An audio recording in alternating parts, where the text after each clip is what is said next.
अस्सलाम वालेकुम फ्रेंड्स, क्या हाल है? ठीक ठाक तैयार तभी से मैं हूं आपका अपना होस्ट और दोस्त नबी बख्श और आप देख रहे हो आपका अपना यूट्यूब चैनल सिंधी भाई व्लॉग। तो उम्मीद करता हूं कि आप सब मेरे दोस्त बिल्कुल ठीक ठाक मस्त और तैयार होंगे। तो मैं भी आपकी दुआओं से एकदम मस्त और तैयार हूं। तो अल्लाह के फजल से और करम से बिस्मिल्लाह का नाम पढ़कर आज के मज़ेदार व्लॉग को करते हैं स्टार्ट।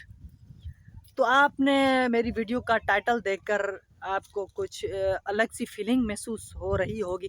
तो बिल्कुल मुझे भी हो रही है। लेकिन मैं आप सबको पता है कि भाई खिज़र उमर का जो है मैं बड़ा फ़ैन हूँ। उनकी वीडियोस को मैं देखता हूँ और हकीकत मानो कि यार उनको देखकर ही मुझे भी जो है अंदर में एक अलग सा जलवा जज्बा पैदा हो जाता है। तो इंशाल्लाह मेरी उम्मीद है कि मैं खिज़र भाई से ज़रूर मुलाकात करूँगा। उसी लिए ये मैंने टाइटल दिया है, क्योंकि चंद ही दिनों में जो है मैं खिज़र भाई से मुलाकात करने वाला हूँ। तो उसी लिए मैंने सोचा कि ये व्लॉग जो है मैं सबसे पहले बना दूँ। तो इंशाल्लाह ये जो मेरी ख्वाहिश है वो ज़रूर चंद ही दिनों में पूरी होगी। तो इस वक्त मैं जो है अपने ज़मीन अपने खेतों में मौजूद हूँ।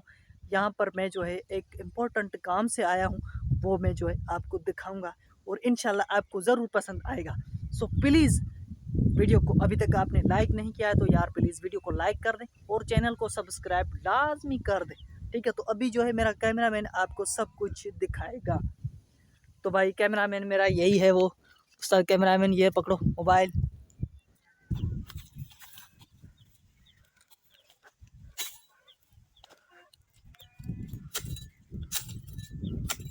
बड़ी बड़ी भी है, डर लग रहा है कि वापस गलती ना हो जाए।